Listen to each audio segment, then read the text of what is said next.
ನಮಸ್ಕಾರ. ನಾನು ನರಸಿಂಹರಾಜಪುರ ನಾಗರಾಜ, ಮೈಸೂರಿನ ಗೋಪಾಲ ಸ್ವಾಮಿ ಶಿಶುವಿಹಾರ ಪ್ರೌಢಶಾಲೆಯಲ್ಲಿ ಕನ್ನಡ ಹಿಂದಿ ಶಿಕ್ಷಕನಾಗಿ ಕಾರ್ಯನಿರ್ವಹಿಸ್ತಾ ಇದ್ದೀನಿ. ಇವತ್ತು ನಾನು 10ನೇ ತರಗತಿ ಪ್ರಥಮ ಭಾಷೆ ಕನ್ನಡ ಈ ಪದ್ಯ ಭಾಗದಿಂದ ಪದ್ಯ ಪಾಠ 7 ವೀರಲವ ಅನ್ನೋ ಪದ್ಯದ ಒಂದು ಭಾವಾರ್ಥವನ್ನ ನೋಡೋಣ. ಅದಕ್ಕಿಂತ ಪ್ರಾರಂಭದಲ್ಲಿ ಇದನ್ನು ರಚನೆ ಮಾಡಿರ್ತಕ್ಕಂತಹ ಕವಿಯ ಒಂದು ಸೂಕ್ಷ್ಮ ಪರಿಚಯ ಆದ ನಂತರ ಈ ಒಂದು ಪದ್ಯ ಪಾಠದ ಪೂರ್ವ ಕಥೆ, ಆಶಯ ಭಾವ, ಅನಂತರ ಪ್ರವೇಶವನ್ನ ತಿಳ್ಕೊಂಡು ಪದ್ಯದ ಅರ್ಥವನ್ನ ನೋಡೋಣ. ಬಹಳ ಸುಲಭವಾಗಿದೆ ಪದ್ಯ, ತುಂಬಾ ಚೆನ್ನಾಗೂ ಇದೆ ಪದ್ಯ. ಈ ಪದ್ಯವನ್ನ ರಚನೆ ಮಾಡಿರ್ತಕ್ಕಂಥದ್ದು ಕವಿ ಲಕ್ಷ್ಮೀಶ. ಕ್ರಿಸ್ತಶಕ 1550ರಲ್ಲಿ ಚಿಕ್ಕಮಗಳೂರು ಜಿಲ್ಲೆಯ ಕಡೂರು ತಾಲೂಕಿನ ದೇವನೂರು, ಬಹುಶಃ ಮೈಸೂರಿನಿಂದ ಶಿವಮೊಗ್ಗ ಪ್ರಯಾಣ ಮಾಡಿರ್ತಕ್ಕಂತಹ ಮಕ್ಕಳು ಅಥವಾ ಬೆಂಗಳೂರಿನಿಂದ ಶಿವಮೊಗ್ಗ ಪ್ರಯಾಣ ಮಾಡಿರ್ತಕ್ಕಂಥ ಮಕ್ಕಳು, ಬಾಣಾವರದ ನಂತರ ಒಂದು ಸ್ಥಳ ಬರುತ್ತೆ ಕಡೂರ್ ಹತ್ತತ್ರ, ದೇವನೂರು ಅಂತ, ಅದು ರೈಲ್ವೆ ನಿಲ್ದಾಣ ಇದೆ ಅಲ್ಲಿ. ಆ ಒಂದು ಊರಿನಲ್ಲಿ, ದೇವನೂರು ಅಂತಕ್ಕಂಥ ಊರಿನಲ್ಲಿ ಇವರು ಜನಿಸ್ತಾರೆ. ಕೃತಿಯನ್ನ ರಚನೆ ಮಾಡಿರತಕ್ಕಂಥದ್ದು ಜೈಮಿನಿ ಭಾರತ, ಬಿರುದು ಉಪಮಾಲೋಲ, ಕರ್ನಾಟಕ ಕವಿಚೂತವನ ಚೈತ್ರ. ಇದು ಇವರಿಗೆ ಸಂದಿರ್ತಕ್ಕಂತಹ ಬಿರುದು. ಎಷ್ಟು ಚೆನ್ನಾಗಿದೆ, ಕರ್ನಾಟಕ ಕವಿಚೂತವನ. ಚೂತವನ ಅಂತಾನೆ, ಚೂತ ಅಂತಂದ್ರೆ ಮಾವಿನ ಮರದಲ್ಲಿ ಚೈತ್ರ ಮಾಸದ ಮಾವಿನ ಚಿಗುರು ಹೇಗೆ ಚಿಗುರಿ ಇರುತ್ತೋ ಹಾಗೆ ಕವಿಗಳಲ್ಲಿ, ಕರ್ನಾಟಕದ ಕವಿಗಳಲ್ಲಿ ಈತನು ಸಹ ಒಂದು ಚಿಗುರು ಅಂತ ಹೇಳಿದ್ರೆ ತಪ್ಪಾಗಲಾರದು. ಸರಿ, ನಮ್ಮ ಮಹಾಕಾವ್ಯಗಳಲ್ಲಿ ತಂದೆ ಮಕ್ಕಳು ಬೇರೆ ಬೇರೆಯಾಗಿ ಬೆಳೆದು ಯಾವುದೋ ಸಂದರ್ಭದಲ್ಲಿ ಮುಖಾಮುಖಿಯಾಗುವ ಸನ್ನಿವೇಶಗಳು ಇವೆ. ಪರಸ್ಪರರ ಸಂಬಂಧ ಅರಿವಿರದೆ ಸಂಘರ್ಷಕ್ಕೆ ಮುಂದಾಗುವ ಪ್ರಸಂಗಗಳಿವೆ. ಅನಂತರ ಯಾರಿಂದಲಾದರೂ ಸಂಬಂಧ ತಿಳಿದಾಗ ಸಂಘರ್ಷ ಮರೆಯಾಗಿ ಹೊಂದಾಣಿಕೆ ರೂಪದ ಸುಖಾಂತ್ಯವಾಗುವುದು. ಅಂತಹ ಸಂದರ್ಭಗಳೇ ಹೆಚ್ಚು. ಭೀಮ ಘಟೋದ್ಗಜನ ಇದು ಪ್ರಸಂಗ. ಅರ್ಜುನ ಬಬ್ರುವಾಹನ, ನಿಮ್ಗೆ ಈ ಹಾಡಲ್ಲೇ ಗೊತ್ತಾಗುತ್ತೆ. ಯಾರು ತಿಳಿಯರು ನಿನ್ನ ಭುಜ ಬಲದ ಪರಾಕ್ರಮ ಅಲ್ವಾ? ಈ ಹಾಡನ್ನು ಪೂರ್ಣ ನೀವು ನೋಡಿದ್ರೆ ರಾಜ್ಕುಮಾರ್ ನಟಿಸಿರ್ತಕ್ಕಂತಹ, ವಿಪಾತ್ರದಲ್ಲಿ ನಟಿಸಿರ್ತಕ್ಕಂತಹ ಒಂದು ಚಿತ್ರ ಅದ್ಭುತವಾದ ಈ ಸನ್ನಿವೇಶವನ್ನ ಕಟ್ಕೊಡುತ್ತೆ ನಮ್ಗೆ. ಹಾಗೆಯೇ ಕುಶಾಲವ ಮತ್ತು ಶ್ರೀರಾಮರ ಭೇಟಿಯಾಗುತ್ತೆ. ಈ ಎಲ್ಲ ಪ್ರಸಂಗಗಳು ನೋಡಿದಾಗ ತಂದೆ ಮಕ್ಕಳಿಗೆ ಯುದ್ಧದ ರೂಪದಲ್ಲಿ ಯುದ್ಧ ನಡೆದು ಕೊನೆಗೆ ಮಗನ ಇದು ನನ್ನ ಮಗ ಅಂತ ಗೊತ್ತಾಗತ್ತೆ, ನೈಜ ವಿಷಯ ತಿಳಿದು ಸುಖಾಂತ ಆಗ್ತಕ್ಕಂತಹ ಪ್ರಸಂಗಗಳ ಜೊತೆಗೆ ಇವತ್ತು ನಾವು ವೀರಲವ ಅನ್ನೋ ಒಂದು ಪದ್ಯ ಪಾಠದಿಂದಲೂ ಇದೇ ರೀತಿಯ ಸುಖಾಂತ್ಯವನ್ನ ಕಾಣ್ತಕ್ಕಂತಹ ಒಂದು ಪ್ರಸಂಗವನ್ನ ನೋಡೋಣ. ಹುಟ್ಟುಗುಣ ಗಟ್ಟ ಹತ್ತಿರದು ಹೋಗುದು, ಇದು ಗಾದೆ ಮಾತು ಎಂಬ ನಾಣ್ಣುಡಿ. ಪ್ರತಿಯೊಂದು ಜೀವಿಯು ಹುಟ್ಟಿನಿಂದಲೇ ಕೆಲವೊಂದು ಗುಣಗಳನ್ನು ಪಡೆದಿರುತ್ತದೆ. ಇದಕ್ಕೆ ಅದರ ವಂಶವಾಹಿನಿ ಕಾರಣವಾಗುತ್ತದೆ. ಕ್ಷತ್ರಿಯ ಕುಮಾರನಾದ ಲವ ಹುಟ್ಟಿದ್ದು ಋಷ್ಯಾಶ್ರಮ, ಬೆಳೆದದ್ದು ಋಷಿಕುಮಾರರ ಜೊತೆಗೆ. ಆದರೂ ಅವನ ದೇಹದಲ್ಲಿ ಹರಿಯುತ್ತಿರುವುದು ಕ್ಷಾತ್ರೀಯ ಗುಣವುಳ್ಳ ರಕ್ತ. ಹೀಗಾಗಿ ಆಶ್ರಮಕ್ಕೆ ಬಂದ ಕುದುರೆಯ ಹಣೆಯಲ್ಲಿದ್ದ ಲೇಖನದ ಒಕ್ಕಣೆ ಓದಿ ಕ್ಷತ್ರಿಯ ಸಹಜ ಗುಣ ಅವನಲ್ಲಿ ಉದ್ದೀಪನಗೊಂಡು ಸನ್ನಿವೇಶವನ್ನ ಇಲ್ಲಿ ಕಾಣಬಹುದು. ನಿಮಗೆ ಈ ಪದ್ಯ ಪಾಠದಲ್ಲಿ ಮುಖ್ಯವಾಗಿ ಏನಪ್ಪ ಗೊತ್ತಾಗುತ್ತೆ ಅಂದ್ರೆ, ಈ ನಿಮ್ಮ ಇದು ಹೇಳಿದ್ರೆ ಜೀನ್ಸ್, ನಿಮ್ಮ ಇವತ್ತಿನ ದಿನದಲ್ಲಿ ಹೇಳುವುದಾದ್ರೆ ಜೀನ್ಸ್ ಅಷ್ಟು ಸುಲಭವಾಗಿ ನಮ್ಮ ವರ್ಣತಂತುಗಳು ಅಥವಾ ಜೀವತ ಅದೇನು ತಂತುಗಳು, ವರ್ಣತಂತುಗಳು, ಈ ಜೀನ್ಸ್ ಎಲ್ಲ ಏನಾಗುತ್ತೆ, ಒಂದು ಪೀಳಿಗೆಯಿಂದ ಇನ್ನೊಂದು ಪೀಳಿಗೆ ಹರಿದು ಬಂದ್ಬಿಡುತ್ತೆ. ಕೆಲವು ವಿಚಾರಗಳು ಗೊತ್ತಿಲ್ಲದೆ ನಮಗೆ ಅದು ನಮ್ಮಲ್ಲಿ ಒಳಹೊಕ್ಕು ಅವು ಅವಾಗವಾಗ ಕಾಣಿಸ್ಕೊಳ್ತಾ ಇರುತ್ತೆ ಸನ್ನಿವೇಶಗಳು. ತಾತ ಮಾಡ್ತಾ ಇರ್ತಕ್ಕಂಥ ರೀತಿ, ತಂದೆ ಇರ್ತಕ್ಕಂಥ ರೀತಿ, ಅಮ್ಮನ ಕಡೆಯ ರೀತಿ, ಯಾವುದೋ ಒಂದು ಗುಣ ವಂಶವಾಹಿನಿ ಹಾಗೆ ಹರಿದು ಬಂದ್ಬಿಡುತ್ತೆ. ಈ ಪದ್ಯಪಾಠದಲ್ಲೂ ಸಹ ಕುಶಾಲ್ ಅವರು ಹುಟ್ಟಿದ್ದು ವಾಲ್ಮೀಕಿಯ ಋಷಿಯ ಆಶ್ರಮ, ಬೆಳೆದದ್ದು ಅಲ್ಲಿ ಋಷಿಮುನಿಗಳ ಜೊತೆ. ಆದ್ರೂ ಇವರು ಒಂದು ಲೇಖನವನ್ನ, ಕುದುರೆಯ ಹಣೆಯ ಮೇಲೆ ಬರೆದಿರ್ತಕ್ಕಂತಹ ಲೇಖನವನ್ನು ಓದಿದಾಗ ಅವ್ರಿಗೆ ಎಲ್ಲೋ ಒಂದ್ ಕಡೆ ಕ್ಷಾತ್ರಿಯ ಗುಣ ಅಂತಕ್ಕಂಥದ್ದು ಅಷ್ಟು ದಿನ ಅದುಮಿರ್ತಕ್ಕಂಥದ್ದು ಅಂತಂದ್ರೆ ಕಾಣಿಸ್ಕೊಳ್ದೆ ಇರತಕ್ಕಂಥದ್ದು ಆ ಲೇಖನದಿಂದ ಕ್ಷಾತ್ರಿಯ ಗುಣ ಕಾಣಿಸ್ಕೊಳ್ತು. ಆ ಕ್ಷಾತ್ರಿಯ ಗುಣ ಕಾಣಿಸ್ಕೊಂಡು ಸಿಡಿದೆದ್ದು ಯುದ್ಧವನ್ನ ಮಾಡ್ತಾರೆ. ಅದು ಹೇಗೆ ಅಂತ ಅನ್ನೋದು ಆಮೇಲೆ ನೋಡೋಣ. ಓಕೆ, ಇಲ್ಲೂ ಸಹ ಆ ಕ್ಷಾತ್ರಿಯ ಗುಣ ಹೊರ ಬರ್ತಕ್ಕಂಥ ರೀತಿ ಕಾಣ್ತೀವಿ. ಲಕ್ಷ್ಮೀಶ ವಿರಚಿತ ಜೈಮಿನಿ ಭಾರತ ಕಾವ್ಯವನ್ನ ದೇವುಡು ನರಸಿಂಹಶಾಸ್ತ್ರಿ ಮತ್ತು ಬಿ ಶಿವಮೂರ್ತಿ ಶಾಸ್ತ್ರಿ ಇವರು ಸಂಪಾದಿಸಿದ್ದು. ಅದರ 20ನೆಯ ಸಂಧಿಯಿಂದ ಈ ಭಾಗವನ್ನ ಆಯ್ಕೆ ಮಾಡಿಕೊಳ್ಳಲಾಗಿದೆ. ಇದಿಷ್ಟು ಈ ಪದ್ಯದ ಆಶಯ ಭಾವ ಆಗಿದೆ. ಪೂರ್ವಕತೆ ಏನ್ ಹೇಳ್ತಪ್ಪ ನೋಡೋಣ. ಪೂರ್ವಕತೆ ಬಹಳ ಇದಕ್ಕಿಂತ ಒಂದು ಸಣ್ಣ ಒಂದು ಹೇಳ್ಬಿಡ್ತೀನಿ. ಒಮ್ಮೆ ಏನಾಯ್ತು, ಒಂದು ಕುರಿ ಅದು ಕಾಡಲ್ಲಿ ಮೇಯಕ್ಕೆ ಅಟ್ಕೊಂಡು ಹೋಯ್ದ. ಮೇಯ್ತಾ ಏನಾಯ್ತದು, ಎಲ್ಲೋ ಒಂದ್ ಕಡೆ ದಾರಿ ತಪ್ಪಿಸ್ಕೊಂಡ್ಬಿಡ್ತು. ನೋಡ್ಲಿಕ್ಕೆ ಕಪ್ಪದಾಗೆ ಇತ್ತು ಕುರಿ. ಸರಿ, ಅದು ಏನಾಯ್ತು, ಕರಡಿಯ ಮರಿಗಳ ಜೊತೆ ಎಲ್ಲೋ ಒಂದು ಕಡೆ ಬೆಳೆಯಕ್ಕೆ ಶುರುವಾಗೋಯ್ತು. ಕರಡಿಯ ಮರಿಗಳ ಜೊತೆ ಬೆಳೀತು. ಆ ಒಂದು ಗುಂಪನ್ನು ಸೇರ್ಕೊಂಡ್ಬಿಡು. ಕಪ್ಪುಗಿದ್ದಿದ್ರಿಂದ ಕರಡಿ ಮರಿಗಳಿಗೂ ಇದು ಬೇರೆ ಅಂತಕ್ಕಂಥದ್ದು ಗೊತ್ತಾಗ್ಲಿಲ್ಲ. ತನ್ನ ಮರಿಗಳ ತರನೇ ಭಾವಿಸಿ ಅದನ್ನ ಅವುಗಳ ಜೊತೆನಲ್ಲೇ ಬೆಳೀತಾ ಎಲ್ಲ ಕರಡಿಯ ರೀತಿಯ ಗುಣಗಳು ಕಲ್ತಿತ್ತು. ಇದ್ದಕ್ಕಿದ್ದಂಗೆ ಒಂದ್ಸಲ ಏನಾಗುತ್ತೆ,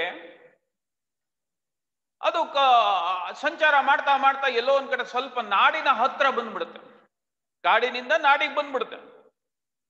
ನಾಡಿನಿಗೆ ಬಂದು ಅದು ಕುರಿಯ ಮಂದೆಯನ್ನು ಸೇರ್ಕೊಂಡ್ಬಿಡುತ್ತೆ. ಕುರಿಯ ಮಂದೆಯನ್ನು ಸೇರ್ಕೊಂಡಾಗ ಅದು ತನ್ನ ವಂಶಸ್ಥರು ಎಲ್ಲ ಅಲ್ಲಿದ್ರಲ್ಲ, ಅವು ಅಲ್ಲಿಗಿಂತ ಅದಕ್ಕೆ ಬ್ಯಾ ಅನ್ನಕ್ಕೆ ಬರ್ತಾನೆ ಇರ್ಲಿಲ್ಲ. ಯಾವಾಗ ಆ ಕುರಿಯ ಹಿಂಡನ್ನ ಸೇರ್ಕೊಂಡ್ಬಿಡ್ತೋ ಅವಾಗ ಅದು ತನ್ನ ಎಲ್ಲ ನೆನಪಿಸ್ಕೊಂಡು ಕುರಿಯ ರೀತಿಯನ್ನೇ ಮ್ಯಾ ಅಂತಕ್ಕಂತಹ ಒಂದು ಉಚ್ಚಾರಣೆ ಅಥವಾ ಶಬ್ದ ಅದ್ರ ಬಾಯಿಯಿಂದ ಬರುತ್ತೆ. ಅಷ್ಟು ದಿನದ ತನಕ ಮರ್ತಿರ್ತಕ್ಕಂಥದ್ದು ಇದು ಹಿಂಡನ್ನ ನೋಡಿದ ತಕ್ಷಣ ಎಲ್ಲ ಇದಕ್ಕೆ ತನ್ನ ವಂಶವಾಹಿನಿಯ ನೆನಪಾಗಿ ಅದೇ ರೀತಿ ಚಲನವಲನಗಳನ್ನ ಕಂಡ್ಕೊಳ್ತು ಅಂತಕ್ಕಂಥದ್ದು ಒಂದು ದೃಷ್ಟಾಂತ. ಹಾಗೇನೆ ಮಕ್ಕಳೇ, ಇಲ್ಲೂ ಸಹ ವೀರಲವರು ಮೂಲತಃ ಅವರು ಕ್ಷಾತ್ರ ತೇಜಸ್ಸುಳ್ಳವರು, ಕ್ಷಾತ್ರ ಗುಣವುಳ್ಳವರು. ಅಂತಹವರಿಗೆ ಬೆಳೆದಿದ್ದು ಋಷ್ಯಾಶ್ರಮ ಆದ್ರೂ ಹುಟ್ಟು ಗುಣ ಸುಟ್ರು ಹೋಗಲ್ಲ ಅಂತ ಹೇಳೋದು ಇದಕ್ಕೆ ಮಕ್ಕಳು. ನಮ್ಮ ವಂಶವಾಹಿನಿಯಲ್ಲಿ ಬಂದ್ಬಿಡುತ್ತೆ. ಈ ಪದ್ಯಕ್ಕೆ ಸಂಬಂಧಪಟ್ಟಿರತಕ್ಕಂತಹ ಪೂರ್ವ ಕಥೆಯನ್ನ ನೋಡೋಣ. ರಾಮಾಯಣ, ಮಹಾಭಾರತ, ಭಾಗವತಗಳಲ್ಲಿ ಅನೇಕ ಸಾಹಸಿಗಳಾದ ಬಾಲಕರ ಕಥೆಗಳನ್ನ ಸಾರಿ ಬಾಲಕರ ಕಥೆಗಳು ಇವೆ. ಅಂತಹವುಗಳಲ್ಲಿ ಲವನ ಕಥೆಯೂ ಒಂದು. ರಾವಣನ ಸಂಹರಿಸಿ ಅಯೋಧ್ಯೆಗೆ ಸೀತಾ ಸಮೇತನಾಗಿ ಬಂದ ರಾಮ ಪ್ರಜಾನುರಾಗಿಯಾಗಿ ರಾಜ್ಯಭಾರ ಮಾಡುತ್ತಿದ್ದನು. ಒಂದು ದಿನ ಗರ್ಭಿಣಿಯಾದ ಸೀತೆ ವಾಲ್ಮೀಕಿ ಮಹರ್ಷಿಗಳ ಆಶ್ರಮವನ್ನು ನೋಡಬೇಕೆಂಬ ಆಸೆಯನ್ನ ವ್ಯಕ್ತಪಡಿಸುತ್ತಾಳೆ. ಕಾಕತಾಳೀಯವಾಗಿ ಅದೇ ರಾತ್ರಿ ಪ್ರಜೆಯೊಬ್ಬ ಸೀತೆಯ ಬಗ್ಗೆ ಅವಮಾನದ ನುಡಿಗಳನ್ನ ಆಡುತ್ತಾನೆ. ಇದನ್ನು ತಿಳಿದ ರಾಮನು ಇಲ್ಲಿ ಹೇಳಿಲ್ಲ, ಆದ್ರೆ ನಾನು ಹೇಳ್ತೀನಿ. ಏನಿಲ್ಲ, ರಾಮ ಮಾರು ವೇಷ ಮಾಡಿಕೊಂಡು ನಗರ ಸಂಚಾರವನ್ನ ಮಾಡ್ತಿರ್ತಾನೆ. ನಗರ ಸಂಚಾರವನ್ನ ಮಾಡ್ತಿದ್ದಾಗ ಒಬ್ಬ ಅಗಸ, ಅಂದ್ರೆ ಇವತ್ತಿನ ದಿನ ದೋಬಿ ಅಂತ ಏನ್ ಕರಿತೀವೋ ಅವತ್ತು ಅಗಸ, ಅವನು ತನ್ನ ಹೆಂಡತಿ ಇವನಿಗೆ ಹೇಳ್ದೆ ಮನೆ ಬಿಟ್ಟು ಹೋಗಿರ್ತಾಳೆ. ಮನೆ ಬಿಟ್ಟು ಹೋಗಿ ಯಾವುದೋ ಸಮಯಕ್ಕೆ ಹೋದವಳು ಯಾವುದೋ ಸಮಯಕ್ಕೆ ಬರ್ತಾಳೆ. ಬಂದಾಗ ಅವನು ಏನು ಮಾಡ್ತಾನೆ, ಅವಾಗ ಅವನು ಒಂದು ಮಾತು ಹೇಳ್ತಾನೆ. ಇದನ್ನ ಶ್ರೀರಾಮ ಕಣ್ಣಾರೆ ಕಾಣ್ತಾನೆ. ನಾನ್ ಶ್ರೀರಾಮಚಂದ್ರ ಕೆಟ್ಟೋದ್ನ ಹೋದಾಗ ಬಂದಾಗೆಲ್ಲ ಸೇರಿಸ್ಕೊಳ್ಳಕ್ಕೆ ಅಂತ ಮಾತನ್ಬಿಡ್ತಾನೆ. ಯಾಕೆಂದ್ರೆ ಸೀತೆ ರಾವಣನ ಹತ್ರ ಇದ್ಲು, ಅವಳನ್ನ ಅಗ್ನಿ ಪ್ರವೇಶ ಮಾಡಿ ಕರ್ಕೊಂಬಂದಿರ್ತಕ್ಕಂಥದ್ದು ಇಂಥ ಜನಗಳಿಗೆ ಗೊತ್ತಿರ್ಲಿಲ್ಲ. ಅಂದ್ರೆ ಇವ್ರಿಗೆಲ್ಲ ಅರ್ಥವಾಗಿರ್ಲಿಲ್ಲ ಅದ್ರ ಬಗ್ಗೆ. ಆದ್ರೆ ಆ ಮಾತನ್ನ ಹೇಳ್ಬಿಡ್ತಾನೆ. ಆ ಮಾತು ಪ್ರಜೆ ಹೇಳಿರ್ತಕ್ಕಂಥದ್ದು ಎಲ್ಲೋ ಒಂದ್ ಕಡೆ ಅವರಿಗೆ ಅರಿವಾಗಿಲ್ಲ. ನಾನು ಅರಿವು ಮಾಡಿಸ್ಬೇಕು ಅಂತ ಹೇಳಿ ಬಂದವನೇ ಆಕೆಯನ್ನ ವಾಲ್ಮೀಕಿ ಆಶ್ರಮಕ್ಕೆ ಲಕ್ಷ್ಮಣನ ಸಮೇತವಾಗಿ ಕಳಿಸ್ಕೊಡ್ತಾನೆ. ತುಂಬು ಗರ್ಭಿಣಿಯಾಗಿರ್ತಾಳೆ. ಸೀತೆಯನ್ನ ಕಾಡಿನಲ್ಲಿ ಬಿಟ್ಟು ಬರುವಂತೆ ಆಜ್ಞಾಪಿಸುತ್ತಾನೆ ಶ್ರೀರಾಮಚಂದ್ರ. ಪ್ರಜೆಗಳ ಅಭಿಪ್ರಾಯವೇ ಸರ್ವಸ್ವವೆಂದು ತಿಳಿದ ರಾಮನ ಆಜ್ಞೆಯಂತೆ ಲಕ್ಷ್ಮಣ ವಾಲ್ಮೀಕಿ ಆಶ್ರಮಕ್ಕೆ ಹೋಗುವ ನೆಪದೊಂದಿಗೆ ಸೀತೆಯನ್ನ ಕಾಡಿಗೆ ಕರೆದೊಯ್ಯುತ್ತಾನೆ. ಕಾಡಿನಲ್ಲಿ ಏಕಾಂಗಿಯಾಗಿದ್ದ ಸೀತೆ ದುಃಖಿಸುತ್ತಿರುವ ಸಂದರ್ಭದಲ್ಲಿ ಆ ಪ್ರವೇಶಕ್ಕೆ ಬಂದ ವಾಲ್ಮೀಕಿ ಮಹರ್ಷಿಗಳು ಸೀತೆಯನ್ನ ತಮ್ಮ ಆಶ್ರಮಕ್ಕೆ ಕರೆದೊಯ್ಯುತ್ತಾರೆ. ಆಶ್ರಮದಲ್ಲಿ ಕೆಲವೇ ದಿನಕ್ಕೆ ಸೀತೆ ಅವಳ ಮಕ್ಕಳನ್ನು ಹಡೆಯುತ್ತಾಳೆ. ವಾಲ್ಮೀಕಿ ಮಹರ್ಷಿಗಳು ಈ ಮಕ್ಕಳಿಗೆ ಕುಶ ಲವರೆಂದು ನಾಮಕರಣ ಮಾಡ್ತಾರೆ, ಅಂದ್ರೆ ಹೆಸರಿಡ್ತಾರೆ. ಸಕಲ ವಿದ್ಯಾ ಪಾರಂಗತರನ್ನಾಗಿ ಮಾಡುತ್ತಾರೆ. ಎಲ್ಲ ರೀತಿಯ ಗುರುಕುಲದ ಪದ್ಧತಿಯಲ್ಲಿ ಋಷ್ಯಾಶ್ರಮದಲ್ಲಿ ವಿದ್ಯೆಗೇನು ಕಡಿಮೆ ಇರೋದಿಲ್ಲ. ಎಲ್ಲ ತರ ವಿದ್ಯೆಗಳನ್ನ ಕಲಿಸ್ಕೊಡ್ತಾರೆ. ಯಾವುದೋ ಒಂದು ಸನ್ನಿವೇಶದಲ್ಲಿ ನಾನು ಓದಿದ್ದೆ, ಎಷ್ಟು ಚೆನ್ನಾಗಿ ಹೇಳ್ತಾನೆ ಅಂತಂತಂದ್ರೆ, ನೀ ಯಾರಪ್ಪ ಅಂತ ರಾಮ ಪ್ರಶ್ನೆ ಮಾಡಿದಾಗ ಅಜ್ಜನ ಕಾಪು ಅಮ್ಮೆಯ ಬಯಕೆ ಅಂತ ಹೇಳ್ತಾನೆ ವೀರ ಲವರ್. ನೋಡಿ, ಅಜ್ಜನ ಕಾಪು, ಕಾಪು ಅಂತಂದ್ರೆ ಪ್ರೀತಿ, ಅಮ್ಮೆಯ ಬಯಕೆ, ಅಮ್ಮೆ ಅಂತಂತಾನೆ ತಾಯಿ, ಅವಳ ಬಯಕೆ ಅಂತಾನೆ ಅವಳ ಅನಿಸಿರ್ತಕ್ಕಂಥದ್ದು, ಅವಳ ಆಕಾಂಕ್ಷೆ ಇರ್ತಕ್ಕಂಥದ್ದು ನಾವು ಅಂತ ಹೇಳ್ತಾನೆ, ಅಂತವರ ಮಕ್ಕಳು ಅಂತ ಹೇಳ್ತಾನೆ. ಸರಿ, ಕಾಡಿನಲ್ಲಿ ಏಕಾಂಗಿಯಾಗಿದ್ದ ಸೀತೆಯನ್ನ ಕರ್ಕೊಂಬರ್ತಾರೆ. ಕರ್ಕೊಂಬಂದು ಆಶ್ರಮದಲ್ಲಿ ಇರ್ತಾಳೆ. ಆಶ್ರಮದಲ್ಲಿ ಇದ್ದಾಗಲೇ ಲವಕುಶರಿಗೆ ಜನ್ಮವನ್ನ ಕೊಡ್ತಾರೆ ಮತ್ತು ಅವರಿಗೆ ಅಲ್ಲೇ ವಿದ್ಯಾಭ್ಯಾಸ ಎಲ್ಲ ನಡೆಯುತ್ತೆ. ಇತ್ತ ಸೀತೆಯ ಅಗಲುವಿಕೆಯಿಂದ ರಾಮ ಮಾನಸಿಕವಾಗಿ ದುಃಖಕ್ಕೆ ಈಡಾಗುತ್ತಾನೆ. ರಾವಣನ ವಧೆಯಿಂದ ಬ್ರಹ್ಮಹತ್ಯಾ ದೋಷ ಬಂದಿರುವುದನ್ನ ಪರಿಹರಿಸಿಕೊಳ್ಳುವುದಕ್ಕಾಗಿ ಮಹರ್ಷಿಗಳ ಆದೇಶದಂತೆ ರಾಮ ಅಶ್ವಮೇಧವನ್ನ ಕೈಗೊಂಡು ಸಂಚಾರಕ್ಕೆ ತೆರಳಿದ ಕುದುರೆಯ ಬೆಂಗಾವಲಿಗೆ ಶತ್ರುಘ್ನನನ್ನು ಕಳುಹಿಸುತ್ತಾನೆ. ದೇಶ ದೇಶಗಳನ್ನ ಸುತ್ತಾಡಿದ ಅಶ್ವಮೇಧದ ಕುದುರೆ ಒಂದು ದಿನ ವಾಲ್ಮೀಕಿ ಆಶ್ರಮಕ್ಕೆ ಬರುತ್ತದೆ. ಶ್ರೀರಾಮನೇ ತನ್ನ ತಂದೆ ಎಂದು ತಿಳಿಯದ ಲವ ಕುದುರೆಯನ್ನ ಕಟ್ಟುವ ಸನ್ನಿವೇಶವೇ ಈ ಪಠ್ಯಭಾಗ. ಅರ್ಥವಾಯ್ತಾ? ಸೀತಾಮಾತೆ ವಾಲ್ಮೀಕಿ ಆಶ್ರಮದಲ್ಲಿ ಬರ್ತದೆ. ವಾಲ್ಮೀಕಿ ರಾಮಾಯಣವನ್ನ ಬರೆದಿರತಕ್ಕಂತಹ ಮಹಾಮುನಿಗಳು. ಅವರ ಆಶ್ರಮದಲ್ಲಿ ಸೀತೆ ಆಶ್ರಯ ಪಡಿತಾ ಇರ್ತಾಳೆ. ಅವಾಗ ಗರ್ಭಿಣಿಯಾಗಿರ್ತಾಳೆ, ತುಂಬು ಗರ್ಭಿಣಿಯಾಗಿರ್ತಾಳೆ. ಅಲ್ಲಿ ಪ್ರಸವ ಆಗುತ್ತೆ. ಜನ್ಮ ನೀಡಿರ್ತಕ್ಕಂತಹ ಲವಕುಶರಿಗೆ ಅಲ್ಲೇ ವಿದ್ಯಾಭ್ಯಾಸ ಎಲ್ಲ ಅಚ್ಚುಕಟ್ಟಾಗತ್ತೆ. ಒಂದು ದಿನ ಶ್ರೀರಾಮ ಅಶ್ವಮೇಧದ ಯಾಗಾದ ಕುದುರೆ ಇಡೀ ಇದು ರಾಷ್ಟ್ರವನ್ನ ಸಂಚರಿಸಿ ಬಂದು ನಿಲ್ತು. ಆ ಬಂದು ನಿಂತಿರ್ತಕ್ಕಂತಹ ಕುದುರೆಯ ಹಣೆಯ ಮೇಲೆ ಬರೆದಿರ್ತಕ್ಕಂತಹ ಲೇಖನ ಓದಿ ಕುದುರೆ ಕಟ್ಟಾಕ್ತಾನೆ. ಕುದುರೆ ಕಟ್ಟಾಕಿ ಶ್ರೀರಾಮನ ಅಂದ್ರೆ ತಂದೆಯ ಜೊತೆನೆ ಮಗನೇ ಯುದ್ಧವನ್ನ ಮಾಡ್ತಾನೆ. ಆ ಯುದ್ಧದ ಪ್ರಸಂಗ ಮತ್ತು ಆಶ್ರಮದಲ್ಲಿರ್ತಕ್ಕಂಥ ರೀತಿ ನೋಡೋಣ ಏನು ಅಂತಕ್ಕಂಥದ್ದು. ಆದಿಕವಿ ವಾಲ್ಮೀಕಿ ಸಂಸ್ಕೃತ ಭಾಷೆಯಲ್ಲಿ ರಾಮಾಯಣ ಮಹಾಕಾವ್ಯವನ್ನ ರಚಿಸಿದರು. ವ್ಯಾಸರು ಮಹಾಭಾರತವನ್ನ ರಚಿಸಿದರು. ಇದು 1 ಮಾರ್ಕಿನ ಪ್ರಶ್ನೆ ಬರಬಹುದು. ಮಹಾಕಾವ್ಯ ರಾಮಾಯಣ ಮಹಾಕಾವ್ಯವನ್ನ ರಚಿಸಿರ್ತಕ್ಕಂಥವ್ರು ವಾಲ್ಮೀಕಿ, ಮಹಾಭಾರತವನ್ನ ರಚಿಸಿದವರು ವ್ಯಾಸರು. ಈ 2 ಕಾವ್ಯಗಳು ತ್ರಿಮೂರ್ತಿಗಳಲ್ಲಿ ಒಬ್ಬನಾದ ವಿಷ್ಣು ದುಷ್ಟ ಶಿಕ್ಷಣಕ್ಕಾಗಿ, ಶಿಷ್ಯ ರಕ್ಷಣಕ್ಕಾಗಿ ಅಥವಾ ಶಿಷ್ಟ ರಕ್ಷಣೆಗಾಗಿ ಮಾನವ ರೂಪವನ್ನ ಧರಿಸಿ ಮಾಡಿದ ಕಾರ್ಯಗಳನ್ನು ತಿಳಿಸಿಕೊಡುತ್ತವೆ. ಕನ್ನಡದಲ್ಲಿ ಕುಮಾರವ್ಯಾಸವನ್ನು ಮಹಾಭಾರತವನ್ನು ರಚಿಸಿ ಕೃಷ್ಣ ಕಥೆಯಾಗಿಸಿದ್ದಾನೆ. ಇವೆರಡೂ ಕಾವ್ಯಗಳಲ್ಲಿ ಬರುವ ಅನೇಕ ವಿಷ್ಣು ಭಕ್ತರ ಶೌರ್ಯ, ಧೈರ್ಯ, ಸಾಹಸ, ಗುಣ, ಸ್ವಭಾವಗಳನ್ನ ಸಹೃದಯರಿಗೆ ತಿಳಿಸಿಕೊಡುವ ಆಶಯದಿಂದ ಲಕ್ಷ್ಮೀ ಶಾಕವಿಯ ಜೈಮಿನಿ ಭಾರತವನ್ನ ರಚಿಸಿದ್ದಾನೆ. ಇಲ್ಲಿ ಬರುವ ಕುಶಲವರ ಕತೆ ಸರಳವೂ ಸುಂದರವೂ ಆಗಿದೆ. ಶ್ರೀರಾಮನು ಕೈಗೊಂಡ ಅಶ್ವಮೇಧದ ಕುದುರೆಯನ್ನು ಬಾಲ ಸಹಜ ಕುತೂಹಲದಿಂದ ಲವನು ಕಟ್ಟುತ್ತಾನೆ. ಆ ಸಂದರ್ಭವೇ ಕಾವ್ಯದ ಸೊಬಗು ಪರಿಚಯಿಸುವುದು ಇಲ್ಲಿನ ಆಶಯ. ಇದಿಷ್ಟು ಈ ಪದ್ಯದ ಆಶಯವಾಗಿದೆ. ನೋಡೋಣ. ವೀರಲವ, ವೀರಲವ, ವೀರ, ವೀರ ಅನ್ನೋದಕ್ಕೆ ತದ್ಭವ ಬೀರ, ವೀರ, ವೀರ. ನಿಮ್ಮನೆ ಪಕ್ಕದ ಮನೆಯವನಲ್ಲ. ಓಕೆ, ವೀರ ಅಂತಕ್ಕಂಥದ್ದು ತದ್ಭವ ಬೀರ. ಓಕೆ, ಸರಿ. ಮೊದಲು ಓದ್ತೀನಿ, ಅನಂತರ ಅರ್ಥವನ್ನು ನೋಡೋಣ. ಅಧ್ವರ, ಈ 1-2 ಪದದ ಅರ್ಥವನ್ನು ನೋಡೋಣ. ಅಧ್ವರ, ಅಧ್ವರ ಅಂದ್ರೆ ಯಜ್ಞ. ಅಧ್ವರ ಅಂದ್ರೆ ಏನು? ಯಜ್ಞ. ಕಾಣ್ತಾ ಇದೆಯಲ್ಲ ಮೇಡಮ್? ಯಜ್ಞ. ಸರಿ. ರಘುದ್ವಹ, ರಘುವಂಶ, ರಘುದ್ವಹ ರಘುವಂಶ. ಅಬ್ದಿಪಂ, ಅಬ್ದಿಪ, ಅಬ್ದಿಪ ಅಂದ್ರೆ ವರುಣ. ಅಬ್ದಿಪಂ, ಅಬ್ದಿಪಂ ಅಂದ್ರೆ ವರುಣ. ವರುಣ ಅಂತಂದ್ರೆ ವಾಯು, ವರುಣ, ಇಂದ್ರ. ನೆಕ್ಸ್ಟ್ ಉರ್ವಿ ಅಂದ್ರೆ ಭೂಮಂಡಲ, ಭೂಮಿ. ಉರ್ವಿ ಅಂತಂದ್ರೆ ಭೂಮಿ, ಉರ್ವಿ ಅಂದ್ರೆ ಭೂಮಿ. ಇಷ್ಟು ನೋಡೋಣ. ಮಧ್ಯೆ ಇನ್ನೇನು ಅರ್ಥ ಆಗ್ಲಿಲ್ಲ ಹೇಳ್ತೀನಿ, ಆಯ್ತಾ? ಎಸ್. ಮೊದಲು ಓದ್ತೀನಿ. ಓದ್ತಾ ಓದ್ತಾ ಒಂದೊಂದು ಪದ್ಯವನ್ನ ಅಲ್ಲೇ ನಿಮ್ಗೆ ಅರ್ಥವನ್ನ ತಿಳಿಸ್ತೀನಿ. ಬಲ್ಗೈಯ ನೃಪರಂಜಿ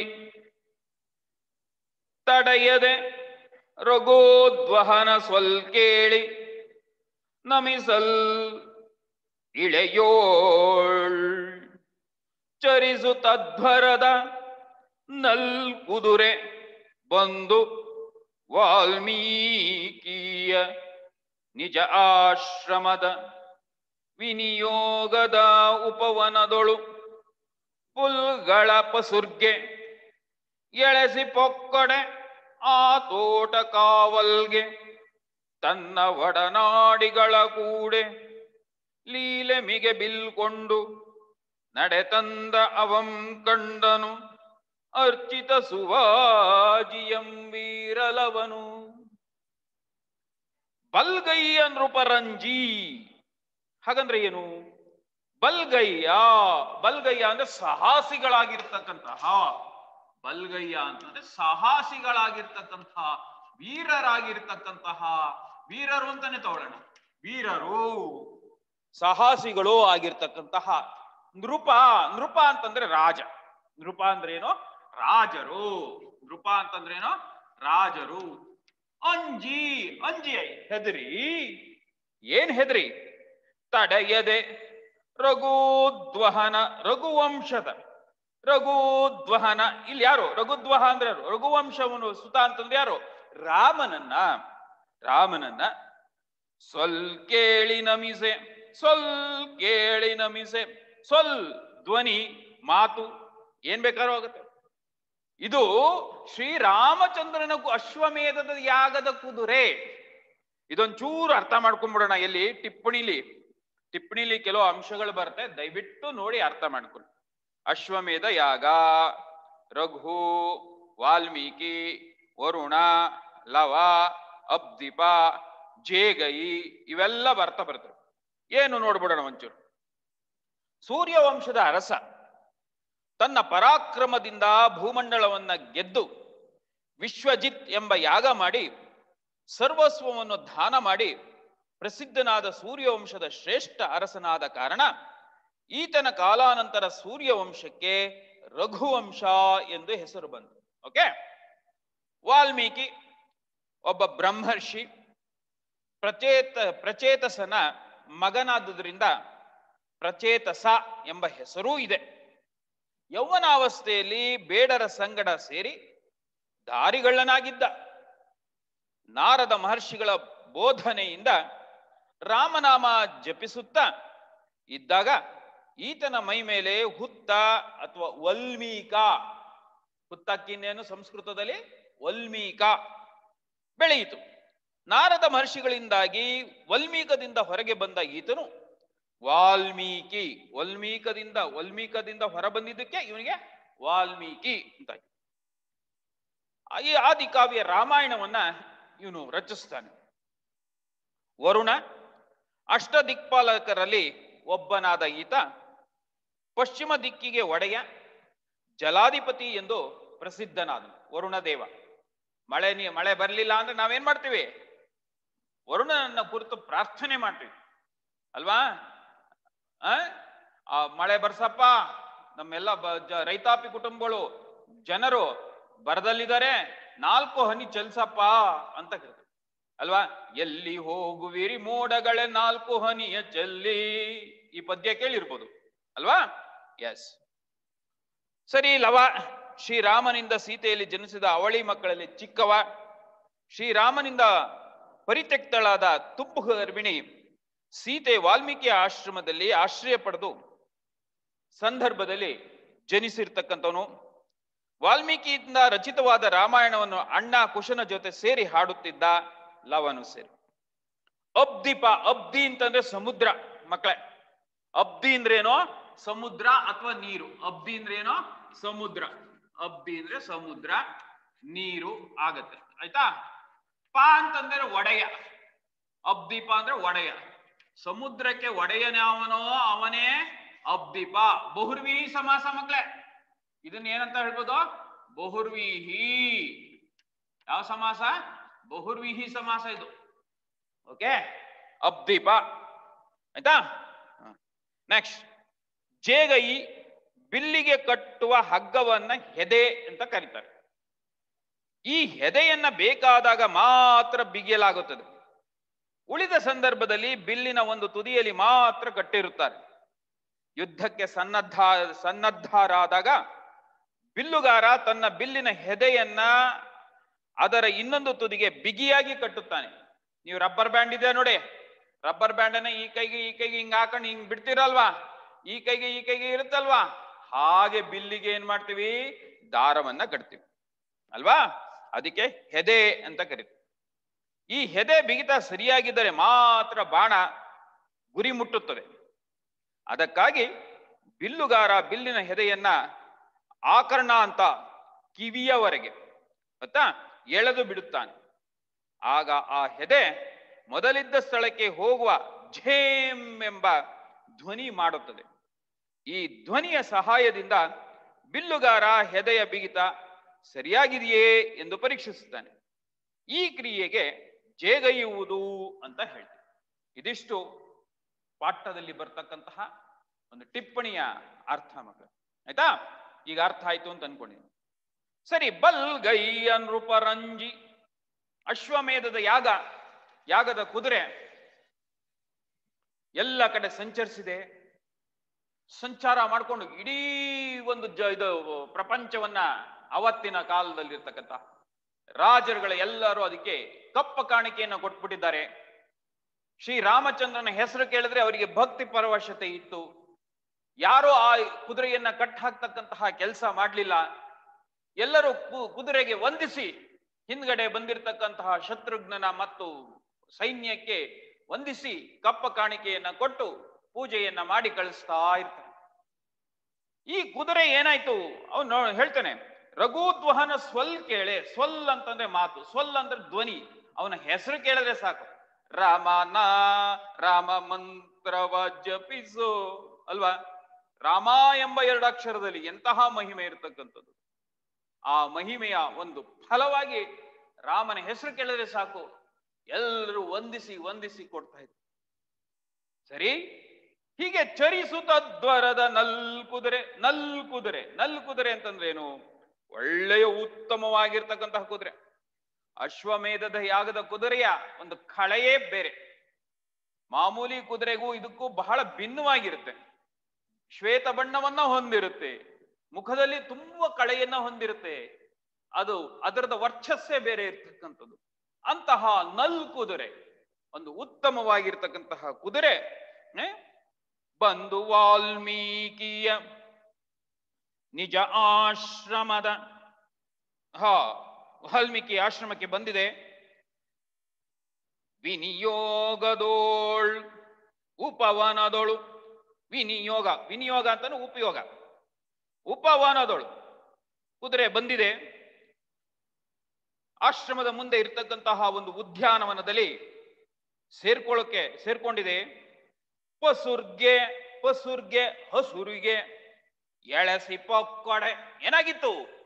ಆಶ್ರಮದಲ್ಲಿ ಒಂದು ಬಹಳ ಉತ್ತಮವಾಗಿರತಕ್ಕಂತಹ ಉದ್ದವಾಗಿರತಕ್ಕಂತಹ ಹಸುರು ಪಸುರ್ಗೆ ಅಂತಂದ್ರೆ ಹಸುರು.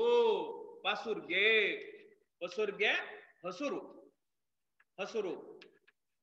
ಓಕೆ, ಹಸುರಿನ ಹುಲ್ಲುಗಳು ಬೆಳೆದಿದ್ವು. ಎಳಸಿ ಪೊಕ್ಕಡೆ ಅದನ್ನು ನೋಡಿದ ತಕ್ಷಣ ಎಳಸಿ ಪೊಕ್ಕಡೆ ಎಳಸಿ ನೋಡ್ಲಿಕ್ಕೆ ಇಷ್ಟಪಡ್ತು. ಪ್ರಾಣಿಗಳಿಗೆ ಅಲ್ವೇ, ಅವು ತಿಂತಕ್ಕಂಥದ್ದೇ ಆಹಾರ ಹುಲ್ಲು. ಅದನ್ನು ನೋಡಿದ ತಕ್ಷಣ ಆನಂದ ಆಯ್ತು. ಎತ್ತರವಾಗಿ ಸ್ವಾದಿಷ್ಟವಾಗಿರ್ತಕ್ಕಂಥ ಹುಲ್ಲುಗಳು ಬೆಳೆದಿದ್ವು. ಆ ಹುಲ್ಲುಗಳನ್ನು ನೋಡಿದ ತಕ್ಷಣ ಅದ್ರ ಮನಸ್ಸು ಅತ್ಲಾಗಿ ಎಳ್ಕೊಂಡು ಆ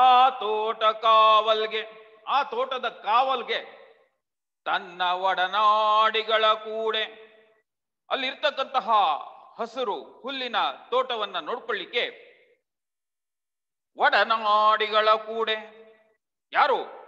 ಲೀಲೆಮಿಗೆ ಬಿಲ್ಕೊಂಡು ನಡೆತಂದ ಅವಂ ಕಂಡನ ಅರ್ಚಿತ ಸುವಾಜಿಯಂ ವೀರಲವನ್. ಈ ತೋಟವನ್ನ ಕಾಯೋದಕ್ಕೆ ವಾಲ್ಮೀಕಿ ಮುನಿಗಳು ಏನ್ ಮಾಡಿರ್ತಾರೆ? ವೀರ ಲವನನ್ನ ನೇಮಕ ಮಾಡಿರ್ತಾರೆ. ಲವ ಏನ್ ಮಾಡ್ತಾನೆ? ಅದೇ ಸಮಯಕ್ಕೆ ಸರಿಯಾಗಿ ತನ್ನ ಬಿಲ್ಲನ್ನ ಹೆದೆಗೆ ಏರಿಸಿದಾನೆ. ಹೆದೆಗೆ ಏರಿಸ್ಕೊಂಡು ಬಿಲ್ಲನ್ನ ಹೆದೆ ಗಟ್ಟಿ ಏರಿಸ್ಕೊಂಡು ಬರ್ತಾ ಇದ್ದಾನೆ. ಅಷ್ಟೊತ್ತಿಗೆ ಈ ಒಂದು ಅರ್ಚಿತ ಸುವಾಜಿಯಂ ವಾಜಿ ಅಂದ್ರೆ ಕುದುರೆ ಮಕ್ಕಳೇ. ವಾಜಿ ಅಂತಂದ್ರೇನು? ಕುದುರೆ. ಇಲ್ಲಿ ಸುಮಾರು ಪದ ಬಳಕೆ ಆಗತ್ತೆ. ವಾಜಿ ಕುದುರೆ, ತುರಗ ಕುದುರೆ, ಹಯ ಕುದುರೆ, ಇವೆಲ್ಲ ಪರ್ಯಾಯ ಪದಗಳು. ಇದಿಷ್ಟು ಕುದುರೆಗೆ ಬಳಕೆ ಆಗ್ತಕ್ಕಂತಹ ಪದ. ಕುದುರೆಗೆ ವಾಜಿ ಅಂದ್ರು ಕುದುರೆ, ತುರಗ ಅಂತಂದ್ರು ಕುದುರೆ, ಹಯ ಅಂತಂದ್ರು ಕುದುರೆ. ಓಕೆ, ಸರಿ. ಅರ್ಚಿತ ಸುವಾಜಿಯಂ ಅರ್ಚನೆಗೊಂಡಿರೋದು ಅಂದ್ರೆ ಒಂದು ಅಲಂಕಾರ ಭರಿತವಾಗಿತ್ತು. ಕುದುರೆ ತುಂಬಾ ಚೆನ್ನಾಗಿ ಅಲಂಕಾರಗೊಂಡಿತ್ತು. ಕುದುರೆಯ ಮುಖಕ್ಕೆ ಮುಖಚೌರಿಯನ್ನ ಹಾಕಿದ್ರೆ, ಆಮೇಲೆ ಅದಕ್ಕೆ ಕೊರಳಿಗೆ ಗಂಟೆಯನ್ನ ಕಟ್ಟಿರ್ತಕ್ಕಂಥದ್ದು, ಆಮೇಲೆ ಅದಕ್ಕೆ ಮೈಗೆ ಒಂದು ಬಟ್ಟೆಯನ್ನ ಹೊದಿಸಿರ್ತಕ್ಕಂಥದ್ದು. ನೀವು ಯಾವಾಗ ನೋಡಿರ್ತೀರಾ? ದಸರಾ ಸಮಯದಲ್ಲಿ ನಮ್ಮ ಮೆರವಣಿಗೆಯಲ್ಲಿ ನೋಡಿರ್ತೀರಾ ಪಟ್ಟದ ಕುದುರೆ. ಪಟ್ಟದ ಕುದುರೆ ಅಂದ್ರೆ ಹೇಗೆ ಅಲಂಕಾರ ಮಾಡಿರ್ತಾರೆ ನೋಡಿದೀರಾ? ಮೆರವಣಿಗೆಯಲ್ಲಿ ದಸರಾ ಅಂಬಾರಿ ಮೆರವಣಿಗೆ ಹೋಗುತ್ತಲ್ಲ, ಮತ್ತು ಅಕಸ್ಮಾತ್ ನಿಮ್ಗೆ ಅವಕಾಶ ಸಿಕ್ಕಿದ್ರೆ ಆಯುಧ ಪೂಜೆ ದಿನ ಹೋಗಿ ನೋಡಿ ಅರಮನೆಯಲ್ಲಿ. ಮೈಸೂರಿನ ಅರಮನೆಯಲ್ಲಿ ಕುದುರೆಗೆ ತುಂಬಾ ಚೆನ್ನಾಗಿ ಅಲಂಕಾರ ಮಾಡಿರ್ತಾರೆ. ಆನೆಗಂತೂ ಅಲಂಕಾರ ಮಾಡಿ ನಿಮ್ ಕಣ್ಣಿಗೆ ಕಾಣುತ್ತೆ. ನೀವೆಲ್ಲ ನಿಮ್ ಗಮನ ಏನಾಗಿರುತ್ತೆ? ಆನೆ ಕಡೆ ಕೇಂದ್ರಿತವಾಗಿರುತ್ತೆ, ಕುದುರೆ ಕಡೆ ಗಮನ ಕಡಿಮೆ ಅಲ್ವೇ? ಮುಂದಿನ ಅಂಬಾರಿಯ ಅಂಬಾರಿ ಮೆರವಣಿಗೆಯ ಸಮಯದಲ್ಲಿ ಇದನ್ನ ಗಮನ ಇಟ್ಟು ನೋಡಿ, ಈ ನಮ್ಮ ದಸರಾ ಸಮಯದಲ್ಲಿ. ಓಕೆ, ಆ ಕುದುರೆಗೂ ಸಹ ಅಚ್ಚುಕಟ್ಟಾಗಿ ಅಲಂಕಾರವನ್ನ ಮಾಡಿರ್ತಾರೆ. ಸರಿ, ಅಷ್ಟೊತ್ತಿಗೆ ಏನಾಗಿದೆ, ಇವನು ಬಿಲ್ ತಗೊಂಡು ಬರ್ತಾ ಇದ್ದಾನೆ. ತನ್ನ ಒಡನಾಡಿಗಳ ಕೂಡೆ, ಒಡನಾಡಿಗಳು ಅಂತಾನೆ ಅವನ ಋಷಿ ಮುನಿ ಮಕ್ಕಳೆಲ್ಲ ಇದ್ರಲ್ಲ, ಋಷಿ ಆಶ್ರಮ ಅಂತಂದ್ರೆ ಅವರ ಶಿಷ್ಯಂದ್ರುಗಳು, ಅವರ ಮಕ್ಕಳುಗಳು ಎಲ್ಲ ಒಂದು ರೀತಿ ಒಂದು ಸಣ್ಣ ಹಳ್ಳಿಯ ರೀತಿಯಲ್ಲಿ ಇರ್ತಿತ್ತು. ಹಾಗೆ ಇಲ್ಲಿ ಎಲ್ಲ ಒಟ್ಟಿಗೆ ಆಟ ಆಡ್ಕೊಂಡು ಲೀಲೆ ಮೀಗೆ, ಆಹಾ ನೋಡಿ ಹೆಂಗಿದೆ ಬಾಲ್ಯ ಅನ್ನೋದಂಗೆ. ಅದಕ್ಕೆ ಹೇಳ್ತಾರೆ ಶಂಕರಾಚಾರ್ಯರು, ಬಾಲಸ್ತಾವತ್ ಕ್ರೀಡಾಸಕ್ತ. ಬಾಲ್ಯದಲ್ಲಿ ಕ್ರೀಡೆ ಅಂತಕ್ಕಂಥದ್ದು ಮಕ್ಕಳಿಗೆ ಆನಂದವನ್ನ ಕೊಡ್ತಕ್ಕಂಥದ್ದು ಅಲ್ವೇ. ಆ ಬಾಲ್ಯದಲ್ಲಿ ಆನಂದವನ್ನ ಪಡ್ತಕ್ಕಂತಹ ಆಟವನ್ನ ಆಡ್ತಾ ಅವನ ಜೊತೆಯರ ಒಡಗೂಡಿ ಆ ಒಂದು ಉದ್ಯಾನವನದ ಹತ್ರ ಬರ್ತಾನೆ. ಬಿಲ್ಕೊಂಡು ನಡೆತಂದ ಅವಂ ಕಂಡನಂ ಆತನು ನೋಡ್ದ. ಅರ್ಚಿತ ಸುವಾಜಿಯಂ ವೀರಲವನು. ಹೀಗೆ ಅಲಂಕಾರ ಮಾಡಿರ್ತಕ್ಕಂತಹ ಒಂದು ಕುದುರೆ ಆ ಉದ್ಯಾನವನದ ಹತ್ರ ಇರ್ತಕ್ಕಂಥದ್ದು ನೋಡ್ತಾನೆ. ಅರ್ಥ ಆಯ್ತಾ? ಎಲ್ಲಿಂದ ಶುರುವಾಗತ್ತೆ? ಅಶ್ವಮೇಧದ ಯಾಗದ ಕುದುರೆಯನ್ನ ಶ್ರೀರಾಮ ಚಂದ್ರ ಅದನ್ನ ಬಿಟ್ಟಿದ್ದಾನೆ.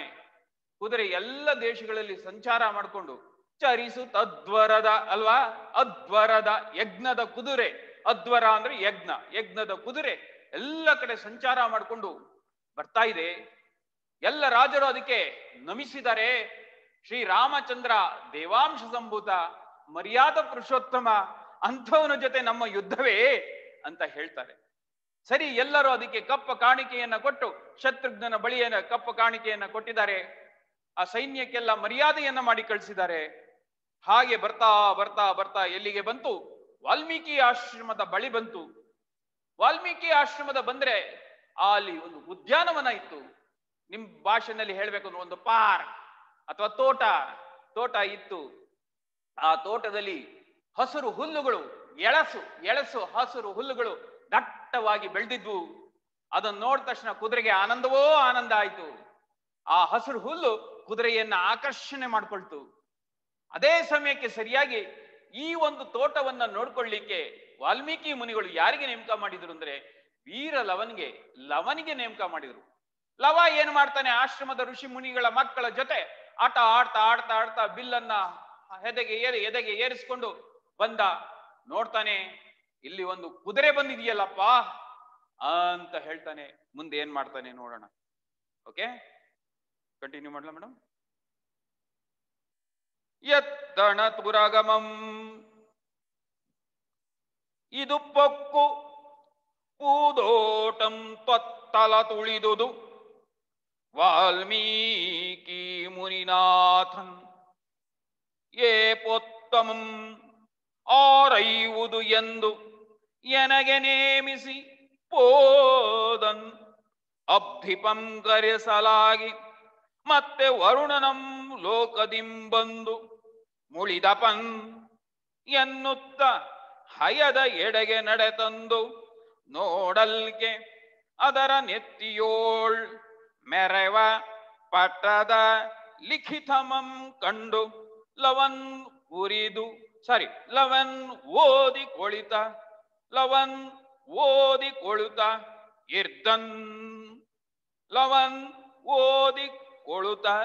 ಇರ್ದನ್ ಸರಿ, ನೋಡ್ತಾನೆ, ದೂರದಿಂದನೇ ನೋಡ್ತಾನೆ.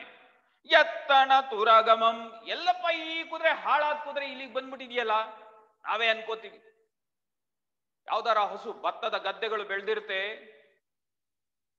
ಆ ಬಿಡಾಡಿ ಹಸುಗಳು ನುಗ್ಬಿಡ್ತವೆ. ಹಸುಗಳು ನುಗ್ಗಿದ ತಕ್ಷಣ ಆ ಕಾಯ್ತಾ ಇರ್ತಕ್ಕಂಥ ರೈತ ಅಥವಾ ಅದ್ರ ಒಡೆಯ, ಇದು ಎಲ್ಲಿಂದ ಬಂದಿದ್ಯಪ್ಪ ಅಂತ. ಹಾಗೆ ಇಲ್ಲೂ ಸಹ ಲವ ಅಂತಾನೆ, ಎತ್ತಣ ತುರಗಮಂ, ಎಲ್ಲಿಂದ ನೋಡಿ, ಇದೇ ಪದ ನಾನು ಈಗ ಬಳಸಿದ್ನಲ್ಲ, ತುರಗಮಂ, ಕುದುರೆಗೆ ತುರಗ.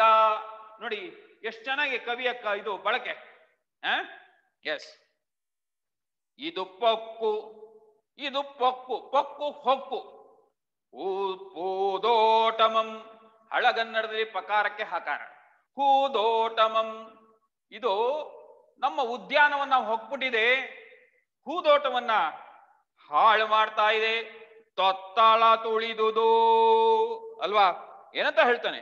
ಆ ತೊತ್ತಳ ತುಳಿದುದು, ತೊತ್ತಳ ನುಗ್ಗಿ ನುಗ್ಗಿ ನುಗ್ಗಿ, ತೊತ್ತಳ ನುಗ್ಗಿ.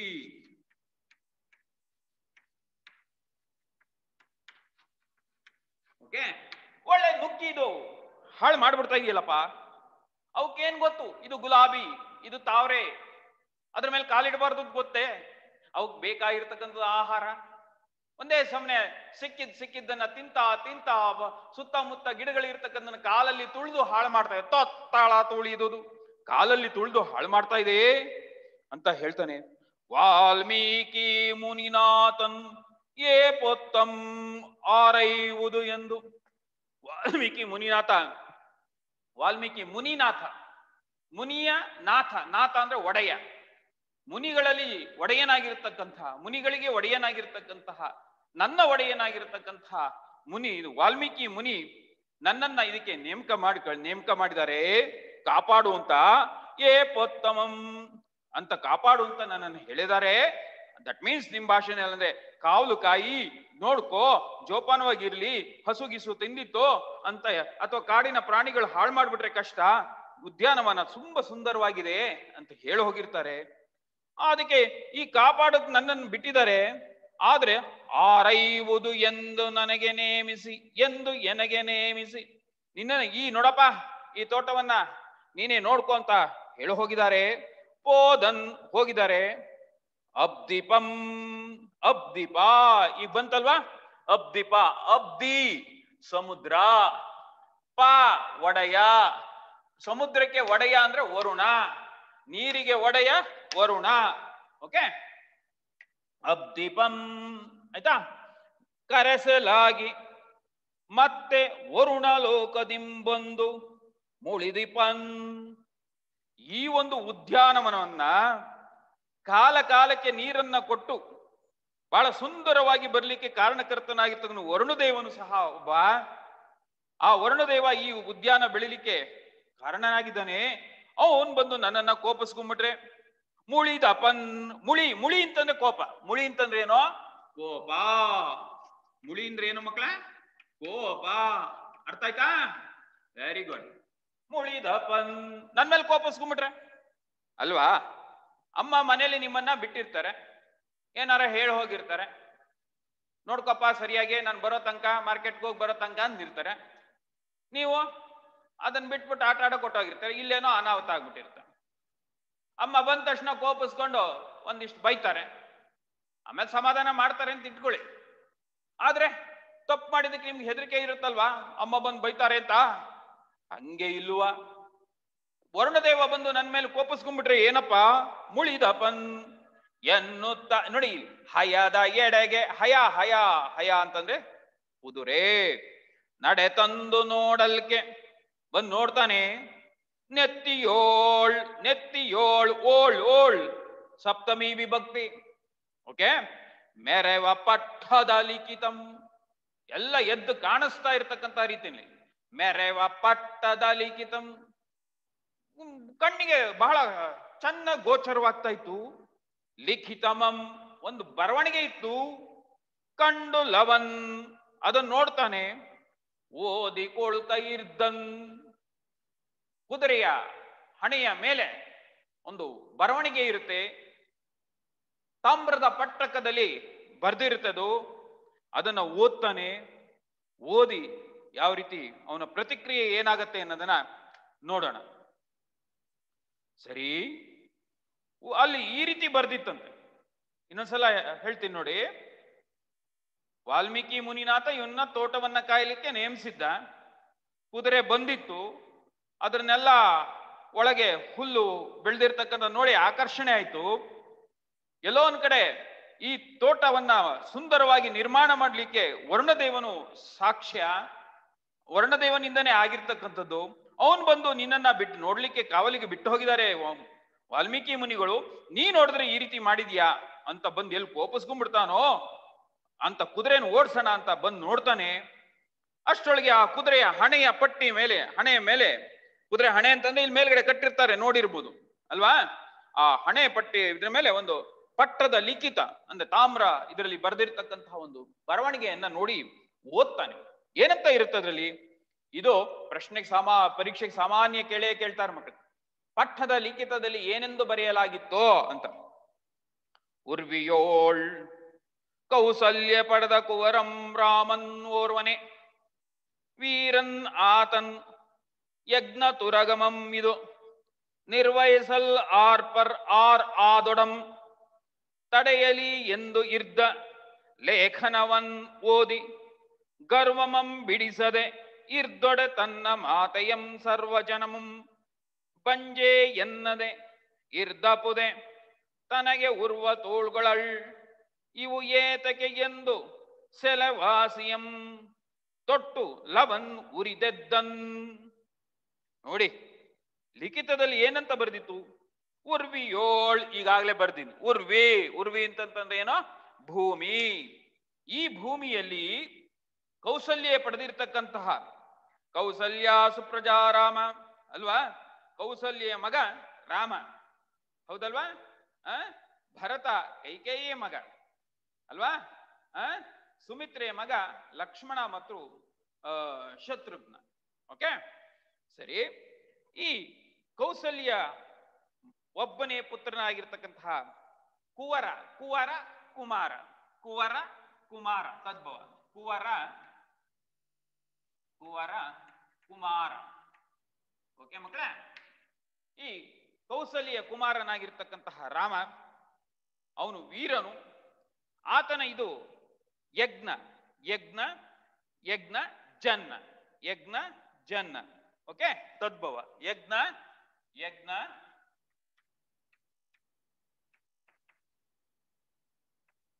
ಜನ್ನ. ಆಯ್ತಾ? ಈ ಯಜ್ಞ ಕುದುರೆ ಇದು. ಇದನ್ನ ಯಾರಿಗೆ ತಡೆಯಕ್ಕೆ ಸಾಧ್ಯ ಇದೆಯೋ ಸಮರ್ಥರಾಗಿರ್ತಕ್ಕಂಥವ್ರು ತಡಿಬಹುದು. ಆ ಸಾಮರ್ಥ್ಯ ಇದ್ರೆ ತಡೆಯಲಿ ಅಂತ ಬರ್ದಿತ್ತು. ಈ ಲೇಖನವನ್ನು ಓದಿ ಅವನು ಏನಿದು ಅಹಂಕಾರದ ಮಾತು, ಇವನೊಬ್ಬನೇನ ವೀರ, ಯಾರಿಗೆ ಸಾಮರ್ಥ್ಯ ಇಲ್ಲ ಅಂತ ಅನ್ಕೊಂಡ್ಬಿಟ್ಟಿದಾರ ಅಂತ ಏನ್ ಮಾಡ್ತೀಯ? ಗರ್ವಮಂ ಬಿಡಿಸದೆ ಇವರ ಅಹಂಕಾರವನ್ನ ಮುರಿಬೇಕು. ಗರ್ವ ಅಂತಂದ್ರೆ ಅಹಂಕಾರ. ಸರಿ, ತನ್ನ ಮಾತೆಯಂ ಸರ್ವಜನಂ ಬಂಜೆಯಂ ಎನ್ನಿಪರು ಅಲ್ವಾ? ನನ್ನನ್ನು ಏನಂದ್ಬಿಡ್ತಾರೆ? ಅಯ್ಯೋ, ನೀನು ಅಮ್ಮನ ಮಗನೇ ಅಲ್ಲ ಅಂದ್ಬಿಡ್ತಾರೆ ಅಲ್ವೇ? ಅಥವಾ ನಿನ್ನ ತಾಯಿ ಬಂಜೆ ಅಂದ್ರೆ ಮಕ್ಕಳು ಆಗ್ಲಿಕ್ಕೆ ಸಾಧ್ಯ ಇಲ್ಲದಿರ್ತಕ್ಕಂಥವಳು ಅಂತ ಅಂದ್ಬಿಡ್ತಾರೆ. ಹಾಗಾಗಿ ಬಂಜೆ ವಂದ್ಯ ತದ್ಭವ. ಓಕೆ, ಬಂಜೆ ಅಂತ ಅಂದ್ಬಿಡ್ತಾರೆ. ಇದು ಸಹಿಸ್ಲಿಕ್ಕೆ ನನಗೆ ಸಾಲದೋ ಆಗಲ್ಲ. ತನಗೆ ಉರುವ ತೋಳ್ಗಳು, ನನಗೆ ಈ ಶಕ್ತಿ, ಈ ಭುಜಬಲದ ಶಕ್ತಿ ಇದೆಯಲ್ಲ, ಈ ಭುಜಬಲದ ಶಕ್ತಿ ಯಾಕೆ ಇದನ್ನ ನಿರ್ವಹಿಸ್ಲಿಕ್ಕೆ ಸಾಧ್ಯ ಇಲ್ಲ ಅಂದ್ರೆ ಅಂತ ಹೇಳಿ ಸೆಲೆವಾಸಿಯಂ ಆಗ್ಲೇ ಒಂದು ಪ್ರತಿಜ್ಞೆಯನ್ನ ಮಾಡ್ತಾನೆ. ವಾಸಿಯಂ ಅಂತಾನೆ ಪ್ರತಿಜ್ಞೆ. ಸೆಲೆವಾಸಿಯಂ ನೈಜ ಪ್ರತಿಜ್ಞೆ, ನಿಜ ಪ್ರತಿಜ್ಞೆ ಅಂತ ಅರ್ಥ. ಇಲ್ಲಿ ಬರೀ ಪ್ರತಿಜ್ಞೆ ಅಂತ ಮಾಡೋಣ. ವಾಸಿಯಂ ಅಂತಾನೆ ಪ್ರತಿಜ್ಞೆ.